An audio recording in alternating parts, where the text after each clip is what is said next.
নির্ঝরের বলা প্রতিটা কথা যেন পুরো কেবিনে জুড়ে প্রতিধ্বনিত হতে লাগলো। অনু স্থির দৃষ্টিতে তাকিয়ে আছে নির্ঝরের দিকে। চোখ দুটো বিস্ময়ে, আবেগে আর অদ্ভুত এক অনুভূতিতে ভরে উঠেছে ওর। যেন অনু এখনো বিশ্বাস করতে পারছে না কেউ ওকে এভাবেও চাইতে পারে, এভাবে নিঃস্বার্থভাবেও ভালোবাসতে পারে। এভাবে কয়েক মুহূর্ত কেটে গেল, ওরা কেউই কোনো কথা বলল না। কয়েক সেকেন্ড পর অনু ধীরে নিজের হাতটা নির্ঝরের হাতের মুঠো থেকে ছাড়িয়ে নিল। নির্ঝরের বুকটার সঙ্গে সঙ্গে দপ করে উঠল। ওর মনে অজানা ভয় কাজ করছে, এই ভেবেছে এবার কি অনু ওকে না বলে দিবে। নির্ঝরের চোখে মুখে এক মুহূর্তের জন্য অনিশ্চয়তার ছায়া দেখা দিল। অনু নিচের দিকে তাকিয়ে দৃঢ়কণ্ঠে বলল, আপনি জানেন আমি সবচেয়ে বেশি কাকে ভয় পাই? নির্ঝর কিছু বলল না, কেবল তাকিয়ে রইল অনুর দিকে। অনু আবার বলল, নিজেকে। নির্ঝরের ভ্রু কিঞ্চিত কুঁচকে এলো। অনু মৃদু কাঁপান্বিত কণ্ঠে বলতে লাগলো, আমি ভয় পাই আমার অতীতকে, ভয় পাই আমার ভেঙে পড়াকে, ভয় পাই আবার কাউকে হারিয়ে ফেলি যদি সেই চিন্তাকে। কথাগুলো বলতে বলতে অনুর চোখ আবারও ভিজে উঠল নোনা জলে। কিন্তু সে থামল না, বলল, ছোটবেলা থেকে যাদের আপন ভেবেছি একে একে সবাইকেই হারিয়েছি আমি। সব থেকে আপন ছিল যেই মা, তাকেও হারিয়েছি নিজের চোখের সামনে। কতটা অসহায় বোধ করছিলাম তা আর নতুন করে নাই বা বলি। তাই এরপর থেকে আমি কাউকে নিজের খুব কাছে আসতে দিতে চাইনি, কারণ আমি জানি একবার মানুষ কাছে হয়ে গেলে, তার সাথে আত্মিক সম্পর্ক গড়ে উঠলে সেই মানুষকে হারিয়ে ফেললে কি ভীষণ কষ্ট হয়। নির্ঝরের বুকটা হু হু করে উঠল অনুর কথাগুলো শুনে। অনু বলল, কিন্তু আপনি আপনি এক প্রকার জোর করে আমার জীবনে ঢুকে পড়েছেন। আমি না চাইলেও আপনি আমার কাছাকাছি থাকছেন। আমার বিপদে আপদে নিজের জানের পরোয়া না করে ঝাঁপিয়ে পড়েছেন আমায় রক্ষা করার জন্য। আমি আপনার থেকে দূরে সরে যেতে চাইলেও কি দারুণভাবে আমায় আটকে দিচ্ছেন। আমার কান্না আপনার হৃদয়কে ব্যথিত করে শুনে আমার ভিতরে অন্যরকম অনুভূতিরা আন্দোলন শুরু করে দেয়, জানেন। আর এই কারণেই আমি আবার ভয় পাচ্ছি, বড্ড ভয় হচ্ছে আমার নির্ঝর সাহেব। নির্ঝর বলল, আমাকে হারানোর ভয় হচ্ছে এবার আপনার? অনু কোনো উত্তর দিল না, কিন্তু ওর নীরবতা এই যেন সব বলে দিল নির্ঝরকে। তৎক্ষণাৎ নির্ঝরের ঠোঁটে ম্লান হাসি ফুটে উঠল। নির্ঝর বলল, তাহলে তো আমি জিতে গেলাম। অনু অবাক হয়ে বলল, মানে? কারণ ভালোবাসার শুরুটা যদি একে অপরকে হারানোর ভয় থেকে সৃষ্টি হয়, তবে সেই ভালোবাসা চিরস্থায়ী হয়। আর আপনাকে আমি চিরস্থায়ীভাবে নিজের করে পেতে পারি যদি একবার, শুধু একটা বার আপনি হ্যাঁ বলে দেন। অনু কিছু বলল না। নির্ঝর মৃদু হেসে বলল, অনু, আমি আপনাকে এখনই কোনো উত্তর দিতে বলছি না। অনু বিস্মিত হয়ে তাকালো নির্ঝরের দিকে। নির্ঝর আবারও বলল, আপনি অনেক কষ্টের মধ্যে দিয়ে বর্তমানে সময়ে এসে দাঁড়িয়েছেন। আমি জানি আপনার যথেষ্ট সময়ের প্রয়োজন, তাই আমি আপনার জন্য অপেক্ষা করব। কতদিন অপেক্ষা করবেন? যতদিন সময় লাগবে আপনার ততদিন। যদি কোনোদিন উত্তর না দেই? নির্ঝর এক সেকেন্ডও দেরি না করে বলল, তবুও আপনার পাশেই থাকবো আমি। অনুর বুকটা মৃদুভাবে কেঁপে উঠল। সে বলল, কেন? নির্ঝর গভীর দৃষ্টিতে অনুর দিকে তাকিয়ে বলল, কারণ ভালোবাসায় সব সময় পাওয়ার আশায় রাখতে নেই। ভালোবাসার মানুষটিকে নিজের সবটা উজাড় করে ভালোবেসে একটা জীবন অপেক্ষার নামে পার করে দিলেও সময়টা কম হয়ে যাবে তাকে ভালোবাসার জন্য। অনুর চোখ থেকে টপ টপ করে পানি গড়িয়ে পড়তে লাগলো। অনু কাঁপান্বিত কণ্ঠে বলল, আপনি আমার আশ্রয়স্থল, নির্ঝর। আমাকে এভাবে দুর্বল করে দিচ্ছেন কেন? হাঁটু ভেঙে আপনার সামনে বসে পড়ি যদি, পরে সামলে নিতে পারবেন? সন্দেহ আছে কোনো? অনু ওর সংকোচ ভাবকে নিজের ভিতরে দাবিয়ে রেখে নিচ থেকে হাত নিজের দু হাতে জড়িয়ে ধরে বলল, আমার এখনো উত্তর দিতে ভয় লাগছে। ভয় করছেই যখন, তখন কেবল আমার হাতটা নয়, আমার বুকে মাথা ঠেকিয়ে পুরো আমিটাকেই শক্ত করে জড়িয়ে ধরুন না। দেখব তখন এই ভয় কোথা থেকে আসে আপনার মনে আমার জন্য রাখা জায়গাখানা দখল করতে। অনু হঠাৎ করে ফুঁপিয়ে কেঁদে উঠে বলল, যদি আপনাকে হারিয়ে ফেলতাম আজ, তখন কি হতো আমার? নির্ঝর মৃদু হেসে বলল, তাহলে তো আমার সব পরিকল্পনাই ভেস্তে যেত। কোন পরিকল্পনা? আপনাকে সারা জীবনের জ্বালানোর যে পরিকল্পনা দীর্ঘ দিন ধরে সাজিয়ে রেখেছিলাম, আর আজ আপনার সামনে উপস্থাপন করলাম সেই সব। অনু কান্নার মাঝেও হেসে ফেলল নির্ঝরের কথা শুনে। আইসিইউ এর বাইরে দাঁড়িয়ে আছে সারফরাজ আর তেজ। প্রায় আধা ঘন্টা হতে চলল, কিন্তু অনুর বের হওয়ার নামগন্ধ নেই। তেজ ওর দু হাত বুকের উপর ভাঁজ করে দীর্ঘশ্বাস ফেলে বলল, ভাইয়া, তোমার ছোট ভাইটা মনে হয় আমাদের কথা ভুলেই গিয়েছে। সারফরাজ ভ্রু কুঁচকে বলল, মানে? মানেটা খুব পরিষ্কার। এতক্ষণ ধরে কি কথা বলা যায় ভিতরে বলো তো? আমার তো সন্দেহ হচ্ছে ওরা হয়তো ইতিমধ্যে নিজেদের ভবিষ্যৎ সংসারের জন্য মাসিক বাজেট থেকে শুরু করে কয়টা বাচ্চা নেবে আর তাদের নাম কি রাখবে সব প্ল্যানই করে ফেলতেছে। সারফরাজ ঠোঁট চেপে নিজের হাসি নিয়ন্ত্রণ করে অবাধ্য ঠোঁট কাটা নিজের এই বাড়িটার সামনে গম্ভীর জবাব বজায় রেখে বলল, অপ্রয়োজনীয় কথা কম বল তুই। তেজ ক্ষুব্ধ কণ্ঠে বলল, আমি কিছু বললেই সেটা অপ্রয়োজনীয় হয়ে যায় তাই না? আমরা দুই ভাই সারা রাত না ঘুমিয়ে এক প্রকার যানটা হাতে নিয়ে হাসপাতালের করিডোরে পায়চারি করে কাটালাম ওই বাদাইম্মাটার জ্ঞান ফেরার অপেক্ষায়। আর এখন জ্ঞান ফিরতেই ছোট সাহেবের মুখে প্রথম প্রশ্ন এলো কি, তার পেয়ারিলাল অনু কোথায়? অথচ ওর প্রথম প্রশ্ন হওয়ার উচিত ছিল, ভাইয়া তোমরা ঠিক আছো, খেয়েছো তোমরা? সারফারাজ এবার হেসেই ফেলল তেজের জেলাসের অতিরিক্ত পর্যায়ে পৌঁছে যেতে দেখে। তেজ আরো বলল, আমি আগেই বুঝেছিলাম এসব প্রেম ট্রেম খুব ভয়ঙ্কর জিনিস, মানুষকে নিজের ভাইদের থেকে পর বানিয়ে দেয়। তোর নাটকটা শেষ হয়েছে? তেজ মুখ বাঁকিয়ে আইসিইউ এর দরজার দিকে তাকিয়ে বলল, এই যে আধা ঘন্টা হয়ে গেল, মনে হচ্ছে এখনই ভিতরে গিয়ে বলি। মাফ করবেন, ছোট ভাইয়ের হবু বউ রোগীর আরো দুজন অভিভাবক এখনো জীবিত আছেন, তাদেরও একটু রোগীর সাথে সময় কাটানোর সুযোগ দিয়ে উপকৃত করা হোক। সারফরাজ মাথা নেড়ে বলল, তো যা গিয়ে বল, আটকেছে কে তোকে? তেজ মুখ কালো করে বলল, বলতে পারছি না, এজন্যই তো ভিতরে ভিতরে আহত হচ্ছি, গভীরভাবে আহত হচ্ছি আমি। এতগুলো দিন আমি ছিলাম নির্জরের সব থেকে প্রিয় মানুষ, এখন যখন দেখতেছি আমার জায়গা অন্য কেউ দখল করে ফেলেছে, তখন কি আমার বুকে জ্বালা অনুভবটা হওয়ার অসম্ভব কিছু বলে মনে হচ্ছে তোমার? সারফারাজকে কোনো প্রতিউত্তর করতে না দেখে তেজ ওর দিকে তাকাতেই দেখলো সারফারাজ নিজের ফোনে কিছু একটা দেখতে ব্যস্ত। তেজের কথা ও রিয়েকশন দেখা নিয়ে সারফারাজের কোনো আগ্রহ নেই, তা বুঝতে আর বাকি রইল না তেজের। এই মুহূর্তে তেজের ইচ্ছে করছে দেয়ালে নিজের পশ্চাৎদেশ ঠুকে ঠুকে আত্মহত্যা করার। খানিকক্ষণ পর আইসিইউ এর দরজা খুলে অনু বাইরে বেরিয়ে এলো। তেজ সঙ্গে সঙ্গে সোজা হয়ে দাঁড়িয়ে ভদ্র ছেলের মতো বলল, আপনাদের মিটিং অবশেষে শেষ হলো? আমরা আরো ভাবলাম রুগীর সাথে দেখা করার আর সুযোগ পাবো না এই জনমে। তেজের কথা শুনে অনু লজ্জায় মাথা নিচু করে ফেলল। সারফারাজ সঙ্গে সঙ্গে পিছন থেকে তেজের পশ্চাৎদেশের উপরে চিমটি কাটল। তেজ দাঁতে দাঁত চেপে খানিক কুঁকড়ে গিয়ে নিজেকে নিয়ন্ত্রণ করে নিল। সকালবেলা পিহু, নীরা আর ইলমা হাসপাতালের উদ্দেশ্যে সকাল সকালই বেরিয়েছে। নির্বাণকে নীরা ওর মা আতসীর কাছে রেখে এসেছে। বেশি সময় বাইরে থাকবে না ওরা, তাই তাড়াহুড়ো করেই চলে এসেছে। পিহু আগে থেকেই সারফারাজকে কল করে বলে রেখেছিল আসার কথা, তাই হাসপাতালের মূল ভবনের সামনে দাঁড়িয়ে ওদের অপেক্ষা করছিল সারফারাজ। পিহুদের গাড়ি থামতেই সারফারাজ এগিয়ে এলো। গাড়ি থেকে নামতেই পিহুর চোখ প্রথমে পড়ল সারফারাজের উপর। মানুষটাকে সম্পূর্ণ অক্ষত অবস্থায় নিজের সামনে দাঁড়িয়ে থাকতে দেখে বুকের ভিতর জমে থাকা ভয়টা কেটে গেল। পিহু স্বস্তির নিঃশ্বাস ফেলে বলল, আপনি ঠিক আছেন দেখে এখন কিছুটা স্বস্তি লাগছে। সারফারাজ মৃদু হেসে বলল, আমি তো বলেছিলাম আমি ঠিক আছি। ইলমা আর নীরা হাসপাতালের ভিতরে প্রবেশ করলো। নীরা নির্ঝরকে আর ইলমা অনুকে দেখার জন্য ব্যাকুল হয়ে আছে। পিহু আর সারফরাজ ওদের পিছন পিছন হাঁটতে শুরু করলো। হাঁটতে হাঁটতেই সারফরাজ পিহুর দিকে সামান্য ঝুঁকে নিচু স্বরে বলল, চিন্তা হচ্ছিল আমার জন্য? পিহু এক পলক সারফরাজের দিকে তাকিয়ে আবার সামনে তাকালো, অতঃপর বলল, চিন্তা না হওয়ার মতো বিষয় তো ছিল না। সারফরাজ ঠোঁটের কোণে হাসি ফুটিয়ে তুলে বলল, শুধু এই বিষয়টার জন্য চিন্তা হচ্ছিল নাকি আমার জন্য? পিহু আবার ভ্রু কুঁচকে সারফরাজের দিকে তাকিয়ে বলল, মজা নেওয়া শেষ হয়েছে আপনার? উত্তর তো এখনো পেলাম না। পিহু অসহায় ভঙ্গিতে মাথা নাড়িয়ে বলল, আপনি সব জেনে বুঝে আমার সাথে এমন করেন, শান্তি পান এসব করে? সারফরাজ নিচু স্বরে হেসে ফেলল, ভালোবাসার মানুষের কাছে একটু অসহ্য হওয়ার অধিকার তো আমারও আছে। সেই অধিকারটুকু কাজে না লাগিয়ে বেকার ফেলে রাখলে মন্দ দেখায় বিদায় খাটালাম। এতে রেগে যাচ্ছ কেন বউ? পিহু গাল হালকা লাল হয়ে উঠল। সে আর কথা বাড়ালো না সারফরাজের সাথে। কিয়ৎক্ষণ পর ওরা কেবিনের সামনে এসে দাঁড়াতেই দেখতে পেল তেজ বাইরের করিডোরে বেঞ্চে বসে আছে। নীরা বলল, তেজ ভাইয়া, তোমার মুখটা এমন আমের শুকনো আটের মতো চুপসে আছে কেন? তেজ দীর্ঘশ্বাস ফেলে বলল, আমার দুঃখের কাহিনী আর জিজ্ঞেস করিস না। ইলমা বিস্মিত হয়ে বলল, কি হয়েছে? তেজ বলল, কি হওয়ার বাকি আছে? খান পরিবারের সব থেকে অবহেলিত মানুষ তো আমিই, তাই তো অবহেলার পাত্র হয়ে বাহিরে বসে আছি। সবাই একসাথে ভ্রু কুঁচকাল তেজের কথায়।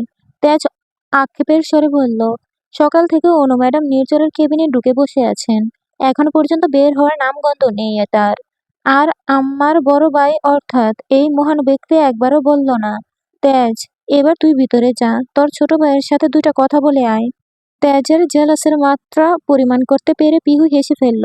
তেজ এবার একটু গম্ভীর হয়েই বলল, আমি নিশ্চিত কয়েকদিন পর নির্ঝর সুস্থ হয়ে গেলে আমাদের দুই ভাইকে চিনতেই অস্বীকার করবে।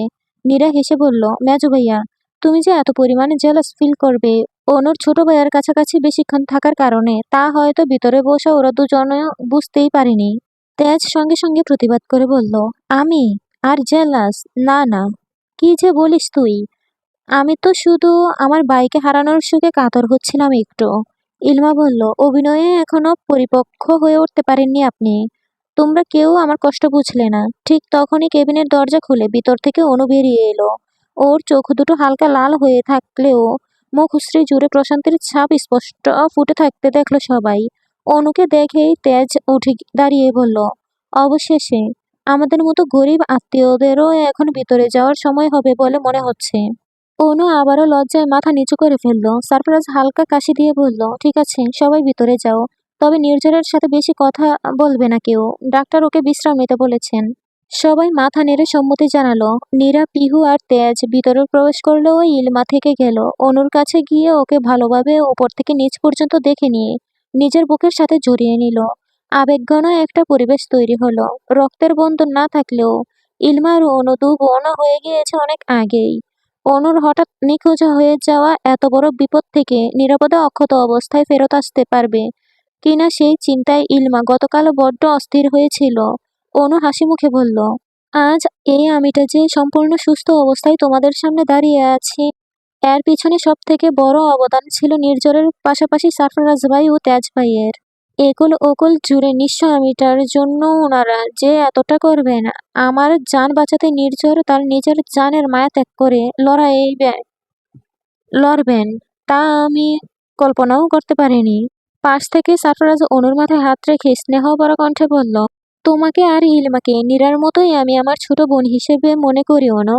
আর বড় ভাই হিসেবে বোনের নিরাপত্তায় যা করা প্রয়োজন যা করা প্রয়োজনীয় সবটাই করে যাব শেষ নিঃশ্বাস পড়া পর্যন্ত ইনশাল্লাহ। এরূপ কথা শুনে অনু আবেগে নিজেকে বাসিয়ে নিলেও ইলমার হাসি মুখটা মিলিয়ে গেল। ওর মন ও মস্তিষ্ক জুড়ে কি চিন্তা আবার কাজ করতে শুরু হলো তা বোঝা গেল না। খানিকক্ষণ পর পিহু, তেজ ও নীরা ভিতর থেকে বেরিয়ে এলে ইলমা গেল নির্ঝরের সাথে দেখা করতে। দেখা সাক্ষাতের পর্ব সবার শেষ হয়েছে। ইলমা বলল, বাড়িতে গুরুজনদের থেকে নির্ঝর ভাইয়ের অবস্থার বিষয়টা গোপন রাখলেও আপনারা কিন্তু নির্ঝর ভাইকে তো মিনিমাম 7 থেকে 8 দিন এখানে ভর্তি থাকতে হবে বলে মনে হচ্ছে। ততদিন আপনারা এখানেই থাকবেন কিভাবে? ফ্রেশ হওয়ার প্রয়োজন আছে, পাশাপাশি ভালো খাবার খাওয়ার প্রয়োজন আছে। সারফরাজ বলল, হাসপাতালের পাশেই একটা হোটেল আছে, সেখানে রুম বুক করেছি, সমস্যা হবে না থাকা খাওয়া নিয়ে, চিন্তা করো না তোমরা। অনুকে নিয়ে আমি বরং আমাদের পুরনো ভাড়া বাসায় ফিরে যাই, কয়েকদিনই সেখানেই থাকবো। আর কফি শপে যেতে সুবিধা হবে আমার। সারফরাজ একবার অনুর দিকে তাকালো। অনু নীরব হয়েই দাঁড়িয়ে আছে। সারফরাজ একটু ভেবে বলল, না, তোমরা দুজনও আমাদের সাথে এই হোটেলেই থাকবে। আর তোমাকে কফি শপে সেফলি পৌঁছে দেওয়ার ও নিয়ে আসার দায়িত্ব তেজ পালন করবে। কি তেজ, করবি না? তেজ এক সেকেন্ডও তেজ এক সেকেন্ডও দেরি না করে বলল, সে আবার সে কথা আবার জিজ্ঞেস করতে হয় ভাইয়া? আমি তো ফ্রিই বসে থাকি সব সময়। নীরা নাক সিটকে বিড়বিড়িয়ে বলল, বড্ড নির্লজ্জ আর ছুঁচো হয়ে যাচ্ছ তুমি দিন দিন মেজো ভাইয়া। বড় ছোট কিচ্ছু মানছ না। ইলমা আপুর কাছাকাছি থাকার সুযোগটা পেলেই তোমার হলো, কোনোভাবে হাতছাড়া হতে দিবে না। অতপর পিহু নীরাকে নিয়ে চলে গেল খানবাড়ির উদ্দেশ্যে। তেজ ইলমা আর অনুকে নিয়ে হোটেলে গেল ওদের জন্য আগে থেকে বুক করে রাখা রুমটা দেখিয়ে দিতে। পাশাপাশি সেও ফ্রেশ হয়ে নিবে। এরপর সারফারাজকে এসে ফ্রেশ হওয়ার সুযোগ করে দেবে। নির্জনের আশেপাশে অন্তত একজনের থাকা দরকার বুঝেই সারফারাজ সেখানে রয়ে গিয়েছে। কেটে গেল প্রায় 7 দিন। এর ভিতরে অনেক কিছু পরিবর্তন হয়ে গিয়েছে। তেজ নিয়ম করে ইলিমাকে কফি শপে রেখে এসেছে, আবার নিয়ে এসেছে। অনু বেশিরভাগ সময়ে নির্ঝরের খেয়াল রাখতে ওর কাছাকাছিই থাকে। অনুর সংকোচবোধ ও ভীতিবোধ দুটোই কেটে গিয়েছে এই কয়দিনে। অনু এখনো মুখ ফুটে নির্ঝরকে ওর প্রপোজালের পজিটিভ উত্তর না করলেও ওর আচরণেই নির্ঝর বুঝে গিয়েছে অনুও ওকে চায়। নির্ঝরের ক্ষত স্থান প্রায় শুকিয়ে এসেছে। এখনো একাই চলাচল করতে পারে, নিজের কাপড় পরিবর্তন করতে পারে। আর 2-3 দিন গেলে আরো বেটার ফিল করবে নির্ঝর। এর ভিতরে পিহু আর নীরা নানান বাহানা দেখিয়ে ওদের সবার সাথে দেখা করতে এসেছিল। সারফরাজ এখান থেকেই নিজের বাহিক কাজগুলো আগের ন্যায় সামলে নিচ্ছে। আরও প্রায় 3 দিন পর নির্ঝর এখন পুরোপুরি নিজেকে সুস্থ অনুভব করায় হাসপাতাল থেকে রিলিজ নিয়ে নেয় ওরা। এরপর তেজ আর নির্ঝর একসাথেই স্বাভাবিকভাবে খানবিলায় ফিরে আসে। এতদিন পর নিজেদের আদরের 2 সন্তানকে ফিরতে দেখে তাহমিনা, শিউলি, আতসী তিনজনই যথেষ্ট খুশি হন। ওদের পছন্দনীয় খাবার খুব যত্নের সহিত রান্না করেন তারা। এর মাঝে গুরুজনরাও ঠিক করেন খুব শীঘ্রই সারফরাজ আর পিহুর বিয়েটা আনুষ্ঠানিকভাবে সেরে ফেলবেন। বারবার ডেট পিছিয়ে যাচ্ছেন নানান টালবাহানায়। এবার আর পিছাতে দিলে হবে না বলেই তারা সিদ্ধান্ত পাকা করেন। বিয়ের অনুষ্ঠানের জন্য শপিং পুরোপুরিভাবেই করা হয়ে গিয়েছে ওদের। বাড়ির গুরুজনদের কথায় অনু আর ইলমাকেও খানবাড়িতে আনা হয়েছে আবার। খানবাড়িটা আবারও আগের ন্যায় পরিপূর্ণ হয়ে গিয়েছে। কদিন ধরে লম্বা সময় ইলমার সাথে কাটানোর বদৌলতে ইলমার প্রতি তেজের দুর্বলতা ও ভালো লাগার মাত্রা আরও গাঢ় রূপ ধারণ করেছে। তেজ ঠিক করেছে সেও আর দেরি করবে না নিজের অনুভূতিগুলো বহিঃপ্রকাশ ইলমার সামনে ঘটাতে। বিকেলবেলা খানবাড়িতে সবাই নিজ নিজ মতো বিভিন্ন কাজে ব্যস্ত সময় পার করছে। বিয়ের ধুম পড়েছে কিনা তাই নির্দিষ্ট কোনো কাজ খুঁজে না পেয়ে হাঁটতে হাঁটতে বাগানের দিকটাতে এসেছিল। শেষ বেলায় নরম আলোটায় খানবিলার পুরো বাগানে জুড়ে ছড়িয়ে থাকার দরুন ফুলগুলো কেমন চিকচিক করছিল। তখনই ইলমার চোখে পড়ল অতিরিক্ত কিছু শুকনো ফুলবিহীন ডালের বারে কয়েকটা গোলাপ গাছের একপাশে হেলে পড়ে যাচ্ছে। ইলমা নিজ দায়িত্বেই সেই গাছগুলোর শুকনো ডালগুলো কেটে ঠিক করছিল। কাজটা করতে যে ওর ভালোই লাগছে তা ওর ঠোঁটে লেগে থাকা এক টুকরো হাসির রেখাই বলে দিচ্ছে। ঠিক তখনই 2 হাতে 2টো কফির মগ নিয়ে সেখানে উপস্থিত হলো তেজ।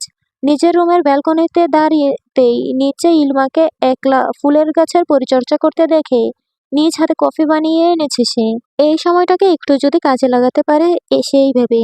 ইলমা না তাকিয়েই তেজের উপস্থিতি বুঝতে পারল। বলল, কি প্রয়োজন মনে করে আসলেন এখানে?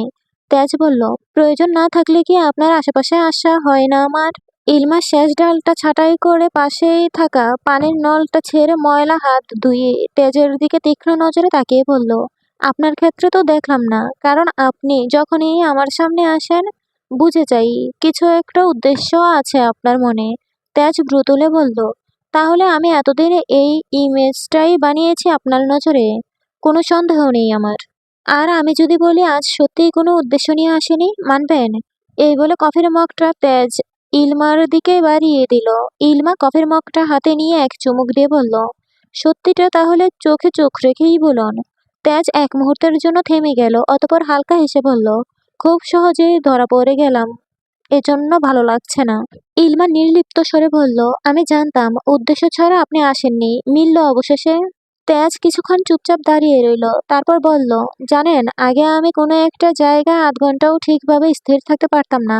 সারাক্ষণ বন্ধু বান্ধবদের সাথে আড্ডা দেওয়া, বাইকে করে ঘোরা, লেট নাইট পর্যন্ত পার্টি করা নিয়েই ব্যস্ত থাকতাম। লাইফটাকে পুরোদমে এনজয় করতাম। ইলমা নিরুত্তাপ কণ্ঠে বলল, আপনার বাড়ির সবাই জানে আপনার এই রূপ সম্পর্কে? তেজ সচেতন কণ্ঠে বলল, কি যে বলেন আপনি, এইসব কি বাড়ির লোকদের জানানো যায়? আমাদের বংশ বড্ড সুশীল ও সম্মানীয়। সেই বংশের ছেলে হয়ে সবাইকে জানিয়ে এমন বখাটেপনা করে বেড়ানো বড্ড বেমানান হয়ে যায় কিনা বিষয়টা। তাই বাড়ির সবারও পরিচিত সিনিয়র আত্মীয় স্বজনদের সামনে ভোলা ভালা সাধারণ আনস্মার্ট লোক নিয়ে চলতাম। এরপর হুট করেই নিশার চক্করে পড়লাম। আর সে বড় ভাইয়ের সামনে করলো আমার সত্য ফাঁস। কি যে একটা বাজে পরিস্থিতির মধ্যে দিয়ে যাচ্ছিলাম তখন। আমি তো ভেবেছিলাম ভাইয়া আমায় কোনোদিন ক্ষমাই করবে না, কিন্তু ভাবির চেষ্টায় সেই যাত্রায় বেঁচে গিয়েছিলাম। এরপর থেকে অমন্য ও উড়নচণ্ডী স্বভাবের উপর নিয়ন্ত্রণ টানতে শুরু করলাম। লাস্ট কবে লেট নাইট পার্টিতে গিয়ে ড্রিঙ্কস করেছি সে খেয়াল নেই। শুনেছিলাম সেসব পার্টিতে অনেক স্মার্ট ও মডার্ন রুচির মেয়েরাও যায়, আর ছেলেদের সাথে সমান তালে তারাও ড্রিঙ্কস করে। তারপর যার যাকে ভালো লাগে তার সাথে এক রাত কাটিয়ে নেয়। পরের দিন সকালে হলেই যেমন নেশা কেটে যায়, তেমনি সেই ছেলে মেয়েগুলোর একে অপরের মধ্যে কি হয়েছে তা আর তাদের খেয়াল থাকে না। কথাটা শুনতেই গরম কফিতে বিষম খেলো তেজ। ঠোঁটেও ছ্যাঁক লেগেছে। ইলমা তৎক্ষণাৎ তেজের হাত ধরে অপর পার্শ্বে থাকা বেঞ্চে ওকে বসিয়ে দিয়ে মাথার উপর আর পিঠে হাত বুলিয়ে দিতে লাগলো। কয়েক সেকেন্ড অতিক্রম হতেই তেজ স্বাভাবিক হয়ে গেল। ইলমা বলল, হঠাৎ এমন বিষম উঠল যে? ঠিক আছেন আপনি? তেজ মনে মনে বলল, যা শুনেছেন তার পুরোটাই আমার অতীত চরিত্রের সাথে যায়। নিজের চরিত্রের এত সুন্দর বর্ণনা নিজের ক্রাশের থেকে শুনলে বিষম উঠবে না আবার? অতঃপর তেজ বলল, কি যে হুট করেই কেন এমন হলো নিজেও বুঝছি না। এখন ঠিক আছি আমি। আপনি সেই সব করতেন নাকি? তেজ চোখ বড় বড় করে ইলমার দিকে তাকিয়ে বলল, কি সব করতাম? ওই তো বললাম যে ড্রিঙ্কস করে মেয়েদের সাথে ইলমা পুরো কথা শেষ করার আগেই তেজ নিজের জিহ্বায় আলতো করে কামড় বসালো। অতঃপর ডান হাতের দু আঙ্গুল দ্বারা নিজের দুগাল পরপর কয়েকবার স্পর্শ করতে করতে বলল, নাউজুবিল্লাহ আস্তাগফিরুল্লাহ লা হাওলা ওয়ালা কুওয়াতা ইল্লা বিল্লাহ। এসব কি বলছেন আপনি ইলমা? হতে পারে আমি ওই একটু আধটু পার্টি সার্টি করতাম, দু এক গ্যাপ ড্রিঙ্কস করতাম, কিন্তু এর মানে এই না নিজের ফুলের মতো পবিত্র চরিত্রের জার তার কাছে বিলিয়ে দিব এক রাতের প্রোডাক্ট হিসেবে। খুব দ্রুতই নিজেকে পরিবর্তন করে ফেলেছেন দেখছি আপনি। তেজ বিড়বিড়িয়ে বলল, শুধুমাত্র আপনার কারণেই এমনটা সম্ভব হয়েছে। ইলমা ভ্রুকুচকে বলল, কিছু বললেন? তেজ তড়িৎ গতিতে বলল, কই না তো। আচ্ছা, আমার বদলে যাওয়া দেখে কি আপনি খুশি হননি? আপনার খারাপ সাইডগুলো নিজ চোখে দেখিনি, তাই কোন দিক থেকে কতটুকু বদল এসেছে তা বুঝতে পারছি না। বললাম যে এই দিকগুলো আগে ছিল, এখন নেই। আর তাছাড়া আমার ভালো লাগা খারাপ লাগায় কি আসে যায় বলুন? তেজ আবারও বিড়বিড়িয়ে বলল, যায় আসে, অনেক যায় আসে। আমার যায় আসে, নয়তো কি এভাবে জিজ্ঞেস করতাম? বিড়বিড় না করে স্পষ্ট কথা বলুন। না মানে এতগুলো দিন আমরা একসাথে চলাফেরা করেছি, আমাদের মধ্যে বন্ধুত্বপূর্ণ সম্পর্ক তো তৈরি হয়েছে, তাই না? সেই দিক দিয়ে আপনাকে এখনো বলছি যে আমি আপনাকে আমার বন্ধু মনে করি না। তেজ যেন কিছুটা বোকা বনে গেল। পরপরই সে নিজেকে সামলে নিয়ে বলল, আমি ধারণা করলাম হয়তো বন্ধু ভাবেন আপনি আমায়। বন্ধু হওয়া এত সহজ না। আর বন্ধুত্বের বোঝা অনেক ভারী হয় মিস্টার। বন্ধুরা যেমন উপকার করতে জানে, তেমন উপকারী বন্ধুরা উপকারের কথা স্বীকার না করে পিছন দিক দিয়ে ছুরির আঘাতও করতে জানে। তা ঠিক বলেছেন। আপনার সাথে আমার বন্ধুত্ব কখনো হয়ে গেলে আপনি কোনটা করবেন? যখন হবে তারপরেই সময় না হয় সেই উত্তর দিয়ে দিব। তেজ মাথা নাড়ল কেবল। ইলমা ওর হাতে থাকা ফাঁকা মগটা পাশে রেখে বলল, আপনার এত বদলের মাঝে লুকিয়ে থাকা কারণটা কি শুনি? এক্সাক্ট কোনো কারণ তো নেই বলার মতো। কারণ তো থাকার কথা। আমার জানা মতে মানুষ দুইটা সময়ে নিজের আচরণের পরিবর্তন আনে। এক, যখন সে নিজের খুব কাছের জনদের হারানোর ভয় পায় তখন। আর দুই, যখন কাউকে নিজের করে পাওয়ার খুব লোভ কাজ করে তখন। তেজের বুকের ভেতরটা কেমন যেন করে উঠল ইলমার বলা শেষ কথাটুকু শুনে। তেজ অপ্রস্তুত হাসি দিয়ে বলল, আপনি সবসময় এমনভাবে কথা বলেন যে অর্ধেক বোঝা যায় আর বাকি অর্ধেক বোঝার বাহিরে থেকে যায়। ইলমা শান্ত গলায় উত্তর দিল, সব কথা ভেঙে ভেঙে বুঝিয়ে বলা যায় না। কথাটা বলেই ইলমা বাগানের অন্য সাইডে দেখার উদ্দেশ্যে হাঁটা ধরল। তেজ ঠায় দাঁড়িয়ে আছে। ওর মন হয়তো বলছে এই মেয়েটাকে সে যতটা বুঝে ফেলেছে ভাবছে, আসলে ততটাও অচেনা রয়ে গিয়েছে সে। পরপরই তেজ ইলমার পিছু পিছু আস্তে আস্তে বলল, একটা কথা জিজ্ঞেস করি? করুন। আপনি কি কখনো কাউকে ভালোবেসেছেন? ইলমা এক মুহূর্তের জন্য থেমে গেলেও পরপরই নিজেকে সামলে নিয়ে স্বাভাবিক ভঙ্গিতে বলল, ভালোবাসা খুব দামি জিনিস। মানে, যার প্রাপ্য সেই পায়, যার প্রাপ্য না সে চাইলেও পায় না। তেজ এবার ইলমার সামনে এসে উল্টো হয়ে হাঁটতে হাঁটতে বলল, আমাকে দেখে আপনার কি মনে হয়? ইলমা সরাসরি তেজের দিকে তাকিয়ে বলল, আপনি কোন দলে পড়েন সেটা তো আপনাকে দেখে বলা সম্ভব না আমার পক্ষে। তবে সময় সবাইকে সবকিছুই বলে দেয়, আর ইচ্ছে যখন যেমন হয় সেভাবে। কথাটাই বলে ইলমা চলে গেল তেজের পাশ কাটিয়ে। তেজ স্থির হয়ে দাঁড়িয়ে রইল। অজান্তেই নিজের ঠোঁটের হাসি ফুটিয়ে তুলে নিচু স্বরে আপন মনে বলল, আর কত পরীক্ষা নিবেন রহস্যময়ী? তবে যাই করুন না কেন এবার আর আমি পিছু হাঁটব না। সন্ধ্যার পর খানবিলায় যেন তার প্রাণ ফিরে পেয়েছে সবার হাসি ঠাট্টার কারণে। ড্রয়িং রুমে সবাই বসে গল্প করছিল। তাহমিনা, শিউলি আর আতসী বিয়ের জন্য করা কেনাকাটাগুলো দেখছিল। নীরা বিয়েতে কি কি করবে সেই বিষয়ে বলছিল। সবার এত আগ্রহ আনন্দে উল্লাসে দেখে পিহু মনে মনে ভীষণ তৃপ্তি বোধ করছিল। নির্ঝর ওর রুমে ঘুমিয়ে গিয়েছে বিকেলের পরপরই, তাই ওকে আর ডাকেনি কেউ। সারফরাজ বাইরে ছিল নিজের কাজের জন্য। ইলমা আর অনু সবার জন্য হালকা চা নাস্তা বানিয়ে এনে পরিবেশন করে সোফার পাশাপাশি বসে পড়ে নীরা ও পিহুর আড্ডায় অংশগ্রহণের উদ্দেশ্যে। এত কোলাহলের মাঝেও তেজের চোখ বারবার চলে যাচ্ছিল ইলমার দিকে, রান্নাঘরের দিকে। নীরা তা খেয়াল করে তেজের পেটে নিজের কনুই দিয়ে গুঁতো মেরে ফিসফিস করে বলল, এভাবে নির্লজ্জের মতো তাকিয়ে থেকো না মেজো ভাইয়া, হবু বাবির দিকে। নয়তো দেখা যাবে বড়রা বিষয়টা লক্ষ্য করলে বড় ভাইয়ার সাথে একই মঞ্চে তোমার বিয়েটাও দিয়ে দিবেন। তখন আমার মজা করার আরেকটা দিনের সুযোগ মিস হয়ে যাবে, যা আমি একদমই চাই না। তেজ দাঁতে কিরমিরিয়ে বলল, বেশি কথা বলিস না, মুখ সেলাই করে দিব একদম। নীরা হেসে বলল, বড়রা আছে বলেই তো তেমন কিছু করতে পারছো না, তাই তোমাকে জ্বালিয়ে দারুণ মজা পাচ্ছি। তেজ এবার চোখ রাঙাতেই নীরা উঠে পিহুর পাশে গিয়ে বসে পড়ল। নির্বাণ ড্রয়িং রুমে মেঝেতে বসেই খেলছিল এত সময়। দুনিয়ার বাকি বিষয়গুলোর প্রতি কোনো ইন্টারেস্ট যেন কাজ করছিল না ওর।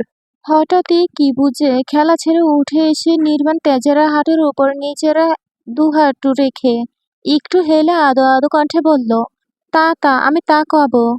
তেত মামা, তা দাও, তা। তেজ চোখ ছোট ছোট করে নির্বাণের দিকে তাকিয়ে বলল, মাত্র দুধের দাঁত গজিয়েছে কয়েকটা, আর এই বয়সে চা খাওয়ার ইচ্ছে জেগেছে তোর? নির্বাণ হাত বাড়িয়ে চায়ের কাপটা ধরতে নিলে তেজ হাত উঁচু করলো। ইলমা বলল, চাটা গরম তো, ওভাবে ধরলে বাবুর শরীরে পড়তে পারে। ফ্রিজে একটু ঢেলে ঠান্ডা করে খাওয়ানোকে। ছোট মানুষের একটু একটু করে সব খাবারেরই স্বাদ নেওয়া উচিত। এরপর যদি রোজ আপনার কাছে চা খাওয়ার বায়না ধরে, বানিয়ে দিবেন তখন? কেন দিব না, অবশ্যই দিব। তেজ হালকা হেসে ফ্রিজের উপর সামান্য চা ঢেলে তা ফু দিয়ে ঠান্ডা করতে লাগলো। এদিকে নির্বাণ তা খাওয়ার জন্য অধৈর্য হয়ে গিয়েছে। তেজ বলল, আরে একটু তো অপেক্ষা কর বাপ, তোকে খাওয়াবো বলেই তো ঠান্ডা করছি। এত তাড়া কেন? ধৈর্য বলতে কিছুই নেই তোর মতো মিনি ব্যাটারের মধ্যে দেখছি।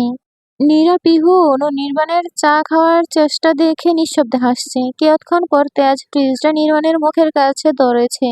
সে একবার চুমুক দিয়েই তালুর সাথে জিহ্বা ঠেকিয়ে মুখ দিয়ে আহ বলল, বা সবাই তো অবাক হলো নির্বাণের এমন কাছে। এতটুকু বাচ্চা ভালোমন্দ স্বাদটা কি দারুণ ভাবে বুঝে, আর তার রিয়েকশনটাও দেয়। ফ্রিজে থাকা সম্পূর্ণ চাটুকু পান করে নির্বাণ তেজের পেটের সাথে মুখ ঘষল। তেজ নির্বাণের পিঠে আদুরে বাড়ি দিয়ে বলল, চা খেয়ে মুখটা আমার টি শার্টে মুছে দিলি, কত বড় বাদর হয়ে গিয়েছে বাবা যায়। নির্বাণ তো হেসে কুটি কুটি খাচ্ছে। বাকি সবাইও একই তালে হাসছে। রাত প্রায় 10:30। রাতে খাবার শেষ করে সবাই নিজেদের রুমে চলে গিয়েছে ইতিমধ্যে। ঘরের ভিতরে কেমন যেন হাঁসফাঁস লাগছিল তেজের, তাই ছাদে এসে খোলা আকাশের নিচে দাঁড়িয়ে আছে। হালকা বাতাস বইছে। খানিকক্ষণ পরে ছাদের দরজা থেকে আওয়াজ এলে তেজ পিছন ঘুরে তাকাতেই দেখলো ইলমা ভিতরে প্রবেশ করেছে। ইলমা তেজের পাশে এসে দাঁড়ালো। তেজ বলল, ঘুমাননি যে এখনো? ঘুম আসছে না আমারও। ইলমা আকাশের দিকে তাকিয়েই বলল, অনেক সময় মানুষ নিজের ইচ্ছায় জেগে থাকে না, কিছু চিন্তা তাকে ঘুমোতে দেয় না। তেজ হেসে বলল, আমার তো কোনো বিষয় নিয়ে চিন্তা হচ্ছে না। আপনার হচ্ছে নাকি? মিথ্যে বলবো না, হচ্ছে চিন্তা। কি নিয়ে সেই চিন্তা জানতে পারি কি? ইলমা তেজের দিকে তাকিয়ে বলল, সব প্রশ্নের উত্তরে জানতে হবে কি? তেজ মাথা চুলকে বলল, না, তবে জানতে ইচ্ছে করছিল, এজন্যই জিজ্ঞেস করছিলাম। ইচ্ছে জাগার পিছনে বিশেষ কারণ আছে নাকি? কারণ? তেজ থেমে গেল বলতে গিয়েও। ইলমা অপেক্ষা না করেই বলল, যে কথাটা বলতে এত কষ্ট হচ্ছে সেটা আজ না বললেও চলবে। তেজ বিস্মিত হয়েই ইলমার দিকে তাকিয়ে বলল, আপনি কি বুঝতে পারছেন আমি কি বলতে চাইছি? ইলমা ঠোঁটের কোণে হালকা হাসি ফুটিয়ে বলল, আপনি খুব সহজ মানুষ তেজ সাহেব। আপনার চোখের দিকে তাকালেই আপনার মনের কথা স্পষ্টভাবে পড়া যায়। তেজ লজ্জা মিশ্রিত হাসি দিয়ে বলল, তাহলে উত্তরটা দিয়ে দিন। ইলমা কয়েক মুহূর্ত চুপ থাকার পর দৃঢ়স্বরে বলল, উত্তরটা দেওয়ার সময় এখনো আসেনি। কবে আসবে? সময় যখন মনে করবে তখন। এই বলে ইলমা ছাদের দরজার দিকে হাঁটতে লাগলো আবারও। দরজার কাছে গিয়ে আবার থেমে ইলমা বলল, আর একটা কথা বলি। তেজ আগ্রহ নিয়ে বলল, বলুন। মানুষের জীবনে সবচেয়ে বড় দুর্বলতা কি জানেন? কি? বিশ্বাস। তেজ অবাক হয়ে তাকিয়ে রইল ইলমার দিকে। ইলমা বলল, কাউকে খুব বেশি বিশ্বাস করবেন না তেজ সাহেব। বিশ্বস্ত মানুষগুলি বদলে যেতে সময় কম লাগে। কথাটা বলে ইলমা নিচে নেমে গেল। তেজ স্থির হয়ে দাঁড়িয়ে রইল কেবল।